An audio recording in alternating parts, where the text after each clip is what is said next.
Yes. Thank you very much. My question goes on, when I was doing my MBA, I was told, it was repeated that it's not so much what you know, it's who you know. So you got to continually go out there and network. My question to you is just this, as being African American and being one of the first at State Street. Yeah. You had mentioned that it's just like this, one of the artists finally took it upon themselves to actually take you out. But I'm more curious on the fact that just how did you go on knowing the fact that just like these people weren't really helping you, you weren't really being, you didn't really have the access to not so much what you know, but who you know. It's just like you actually had to work, I assume, twice as hard to try to get at the same level that these other people who were already interacting with other people. So I was just curious, how were you able to supplement the fact that you weren't able to build your network as strongly as these other? Well, the way it was structured, when you go in this program, is you have somebody who's a manager, but he's a credit manager. So do these analysis for the officers. The officers, these are real live accounts. So you had an officer who went on, called on a company, brought back all their financial information, turned it over to the credit department to do an analysis of that credit.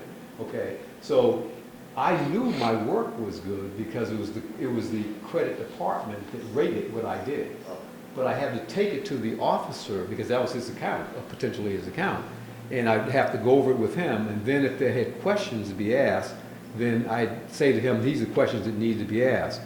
And when I did that, and I just resigned in my mind that no one's taking me out, but I'm not going to let that get in my way, because I could tell that the way I was being graded on the work I was doing was really good. And so I would go out, and the other thing became very clear to me is when there was ever any really sophisticated analysis, the officer would request that I do it. Okay, so I would do the work, but then I wasn't being taken out to go to meet with the company. And then all of a sudden this one day, and I just resigned myself, well, okay, I guess this is the way it's going to be for now. And then one day this officer said, hey, George, this is really good. Let's go ask. I said, these are the questions you need to ask. And he said, no, let's go ask. And I was shocked, but that's what made the difference. And it's so interesting because that person ended up becoming the chairman and CEO of State Street. Wow. Years later, his name was David Spina. You know what I'm talking about, right? Yeah. Sir, Yes. my name is Victor McKinn. I help Yes. support Percy with the STEM part of this initiative, Yes. YMSS. Could you please talk briefly about finding a mentor and Yeah. how you need to have a mentor in your development? Oh, absolutely, yeah. I talked about that a little bit when I was in high school, when I mentioned John O'Brien, Yes, sir. because that was sort of the first one for me, because he sort of helped to set my head on straight about what was going on. The other was actually another person you all might know, because at the time, at the Lewis Junior High School, we had religious education courses, and Reverend Haynes was my religious education teacher.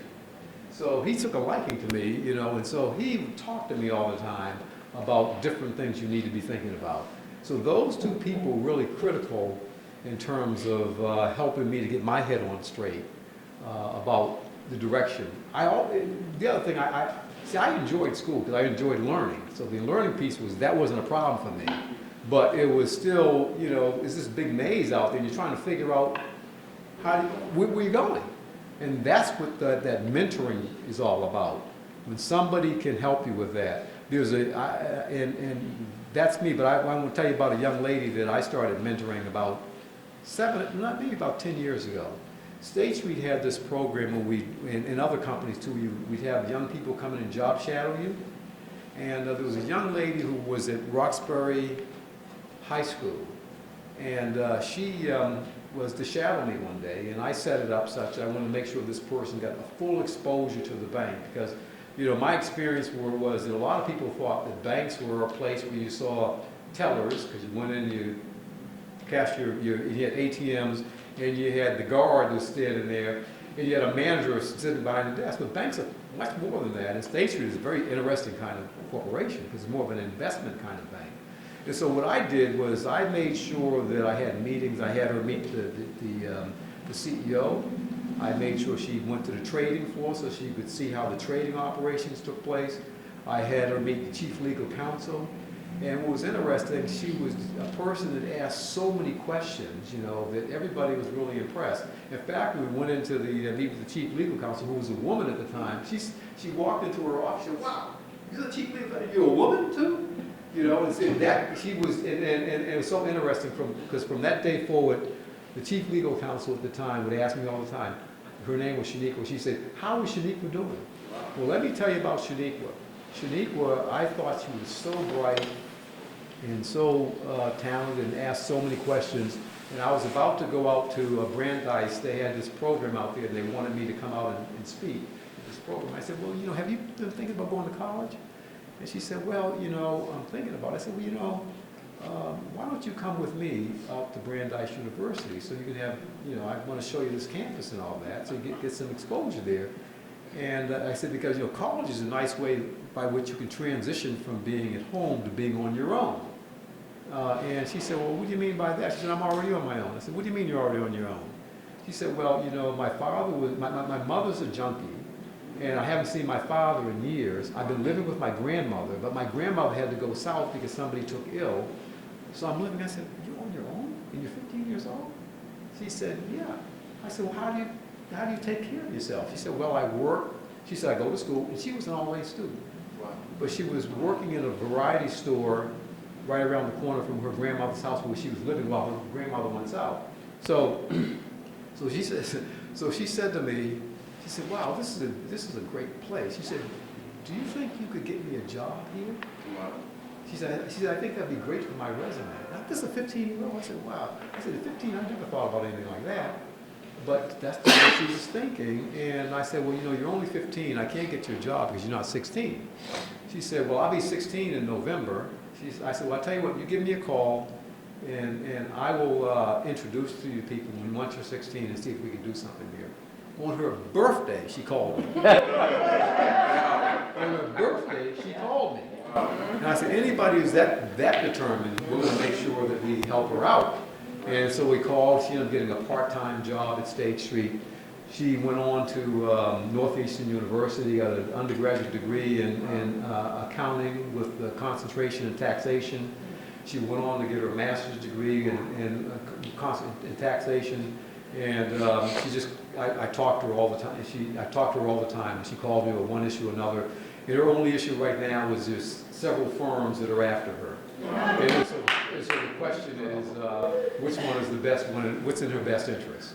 But the mentoring, I know that was a roundabout way, but those were two, O'Brien and Reverend Haynes were two people that were sort of mentors for me in my life. And it's so important to have people, and you know what, people outside your family do? Because, you know, sometimes, you know, your parents will tell you things and you listen to them, but are you listening? Right. But when somebody else is telling you, you hear it differently. And that makes a difference, because I know it made a difference for me, because, you know, my dad was always preaching about, you got to do this, you got to do that. So, yeah, all right. You know, but when somebody else tells you and you listen to them, and you say, okay, maybe, you know, when you hear it enough, it's like a drum beat. You hear it enough, finally it's going to begin to sink in. And that's important. Okay, is that? So Yes, sir. Thank you. Yes, sir. Hi, I'm a college student, and I was Say it wondering- again? I'm a college student. Oh, college student, okay. And I was wondering, how has diversity changed from the beginning of your career to now at the point of just your career? How has it changed? Dramatically. The beginning of, you know, at the beginning of my career at State Street and on, it was like being one of the only few, okay, where now everything is very, very diverse. And in fact, diversity is celebrated more. And it's across the board. It's not just African American. It's African Americans, Latino. It's diversity in terms of gender. We have all these, like at State Street, we have all these, what we call them networks. And we used to call them affinity groups. So you have there's a black professionals group, there's an Asian group, there's a religious group, there's a Muslim group, there's a gay and lesbian group. So diversity is something that's not only encouraged, but it's celebrated and is supported by the company. It's very, very different than it was when I came through. Last. I'm gonna piggyback on your question as far as mentors. Yes. How do you find mentors if you're like in a satellite location? I guess, you're in a big corporation. Yes. And I guess State Street, I'm not from Boston. Yeah. I'm here in Pennsylvania. Yeah. But, it's located here. But just say you have a satellite in, Pittsburgh. Yeah. And how do you really not go about finding a mentor Well, if you're in a satellite location? you're in a satellite location, but you're not the only person there, right? No, I'm not. Right. But But so. I know I've had a lot of friends, who kind of face the situation. You're not at, headquarters, and so Right. you don't have a whole lot of resources. And the people that you have there are usually all work for you. So how do you go about that? Yeah, that's with difficulty. Yes. Yeah, clearly. But do you ever have opportunities are you interacting with the headquarters or the main office at all? No interactions? Whoa. That's a How do you tough. feel? Yes. LinkedIn. Huh? LinkedIn. All the technology. Well, Tell you everybody who's at the company. yeah, but she's asking how do you develop it, Reach out And to I guess what you would do is if you want to develop that mentor for something that you have another interest in. Just a mentor. Mentor? To go out and talk to and have that relationship. What about with. HR? Have you touched base with HR on that? You don't have it. It's not, yeah. it's not But even at the headquarters, in other words, typically the companies have an interest in making sure that when they have good employees and the employees reaching out, a lot of times it's through HR that you may go to them and they'll help you with that in terms of the mentoring piece. But your question is a good question, but that's a difficult one too. But I think his point about using the networks is a way. I'd find somebody in the company. In the company? I'd like to build a relationship with and reach out to them.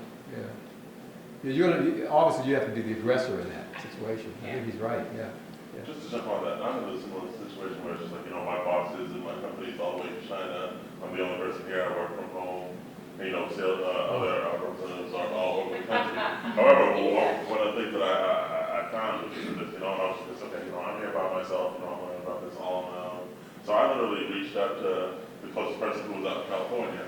I literally flew out to California, met him for a week, and he actually taught me pretty much everything I needed to know about the company, because it was funny that I went through the entire interview process, my entire orientation, over the phone and via email. I hadn't even met anybody face to face, but it's just like, it is possible. I lived on a plane, flew out to California, and I met them. Last question, Mike. I just want to piggyback on the mentoring aspect of it. One of some of the challenges when you go to ask somebody to be a mentor, especially at a high level, a lot of times they're going to say no because they're so busy. But I found a way to go around it is setting up informational meetings with them. And what ends up happening is it's informal, and then later on you're building up that relationship, and before you know it, they're your mentor. Or it could be in companies, it's not always, sometimes it may not be your mentor, it could be your sponsor or your coach, different terms. So the best way I would suggest is setting up informational interviews to learn about their department and them. A lot of people like talking about themselves. So it's a way of getting in to learning about them, and then before you know it, they will become your mentor before you even know it. You don't even have to ask them. You just go back to them and ask them for advice, and they will share because they've gotten to know who you are as a person, and then that's where it becomes a sponsorship and coach relationship. I think that's a good point, that's right. That There's really information. was free talking. Well, thank you, George.